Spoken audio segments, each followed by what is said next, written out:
What is up, everybody? Hope everybody had a very good month in January. Hope everybody had a lot of fun games to play. If you guys are curious what games dropped in January, you can take a look right here. And as always, if you guys enjoyed these videos, definitely hit that like button. And if you haven't already subscribed, make sure to subscribe so you can catch this video every month that I drop. But we are now in February and we've got some more good games to enjoy. Got something a little for everybody. No matter if you play on PlayStation, Xbox, PC, or VR, and Nintendo Switch. Got something for everybody. So now let's waste any more time and let's look at the new games dropping for February. At number 10, we have Foam Stars. PlayStation's exclusive multiplayer shooter is here and we will see how the community takes to it. Now in this game you use foam to dominate the map and win against the other team.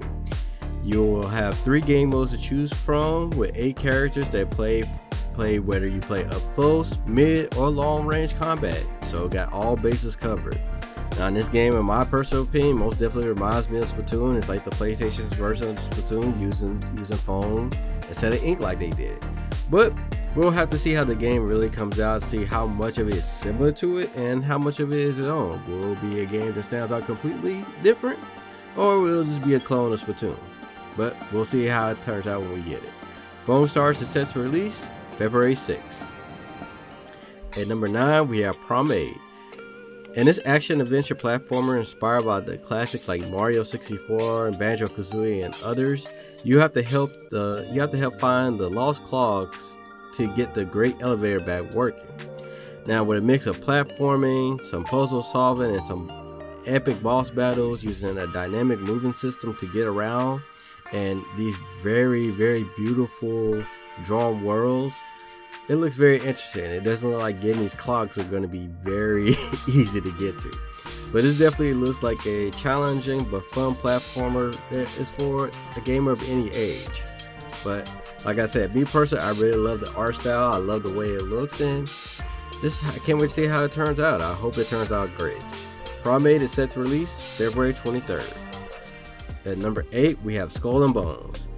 After what seems like it being in development limbo or development hell, depending on the person, this long-awaited game inspired by the naval combat from Black Flag is finally coming out. Now you'll be able to command your own crew, customizing your ship and going on epic adventures either solo or up to 2 other friends. From fighting fellow players to raiding and epic battles and finding lost treasure and loot and making sure your own loot doesn't get stolen, you will have a lot to do in this game. Now I know there's been some talk from the betas and the closed playthroughs that a lot of people are not liking this or it wasn't what they expected.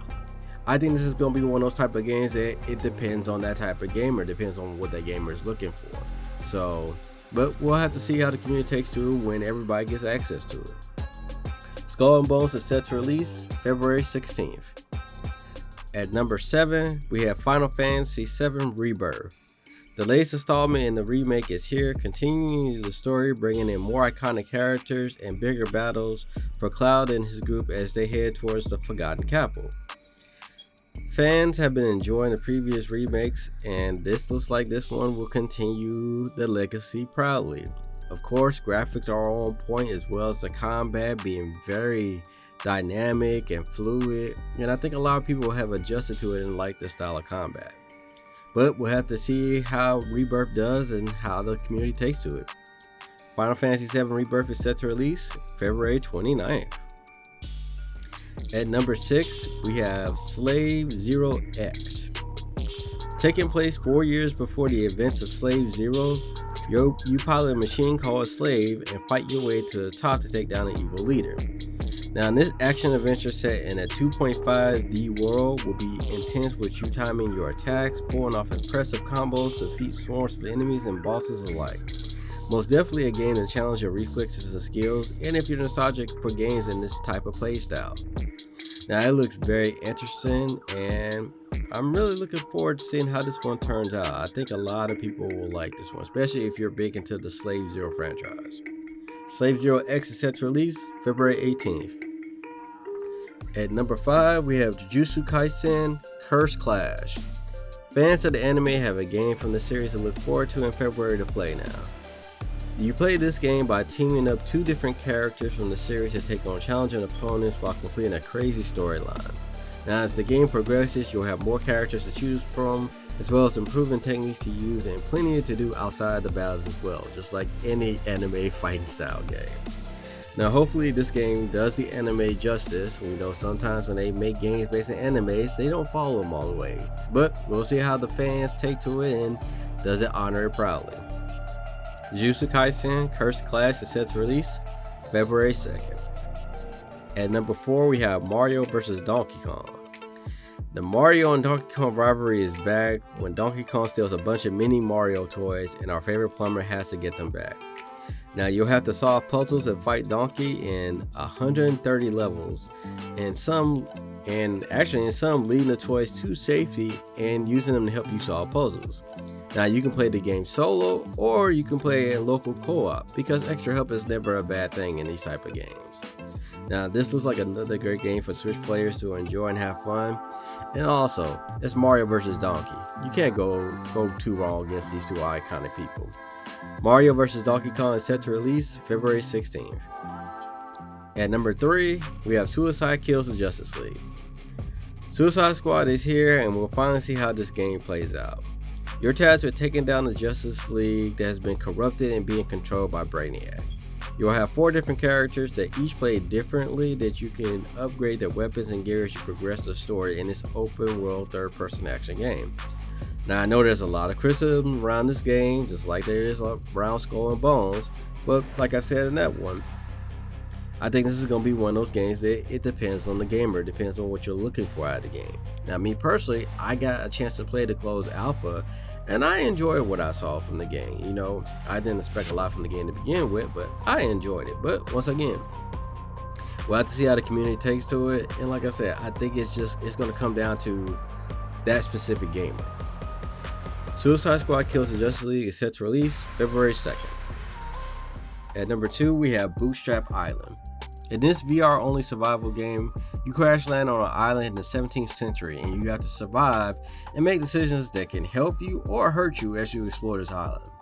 Now you have to deal with both threats, both in the day and the nighttime, with a day and night cycle, with plenty to interact as far as surviving and dealing with the wildlife and some inhabitants if you look at the trailer.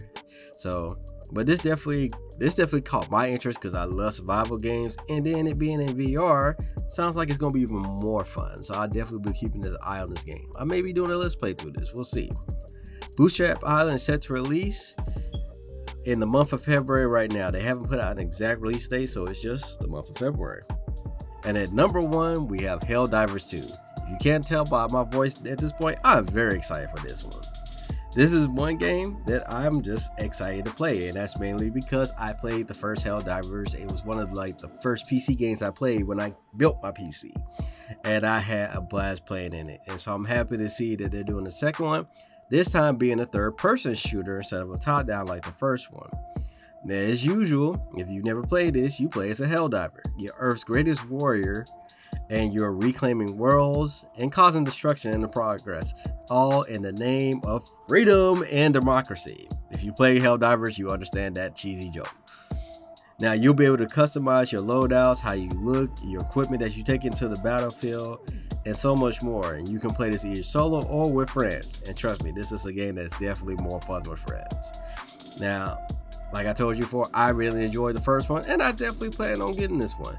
I will be streaming this game for sure. I will try to take some time to do a review on this. I may just do an impressions, but I will be streaming this on my Twitch channel, and I can't wait. I'm probably going to be putting a lot of hours into this game like I do my Payday games.